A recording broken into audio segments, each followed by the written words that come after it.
അടി അടി. നകുല, ഈ രഞ്ജിനി ആള് കൊള്ളാല്ലേ? സാറല്ലേ പറഞ്ഞത് അവള് ശരിയല്ലാന്ന്?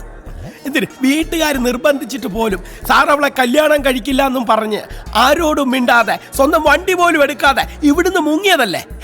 എന്നിട്ട് ഇപ്പ അതെ, പുഴയില് വീണപ്പോ ഞാനെല്ലാം മറന്നുപോയതല്ലേ. ഇങ്ങനെ മറന്നാലേ സാറിന്റെ കണക്കില്ലാത്ത സ്വത്തൊക്കെ നാട്ടുകാരും ഉണ്ടോ?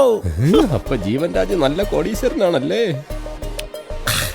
എനിക്ക് തോന്നുന്നത് സാറിന്റെ സ്വത്തൊക്കെ പുറത്തു പോകാതിരിക്കാൻ ആ മഹേന്ദ്രൻ സാറും സാറിന്റെ രണ്ടാനമ്മയും ചേർന്ന് ആ രഞ്ജിനിയെ സാറിന്റെ തലയെ കെട്ടിവെക്കാൻ ശ്രമിക്കുകയാണെന്ന്. അപ്പൊ രഞ്ജിനിയെ സോപ്പിട്ട ഇനിയും കുറച്ചുകൂടി സ്വർണം കിട്ടാൻ സാധ്യതയുണ്ട്. ആ മഹേന്ദ്രൻ സാർ ആളത്ര ശരിയൊന്നുമല്ല. പക്ഷെ രണ്ടാനമ്മയുടെ മോനാണെങ്കിൽ ആ വിജയ് സാറിന് ജീവ സാറെന്ന് പറഞ്ഞ ഭയങ്കര ഇഷ്ട. സ്വന്തം ചേട്ടനെ പോലല്ലേ കാണുന്നത്. നന്ദിയുണ്ട് നകുല, നന്ദിയുണ്ട്.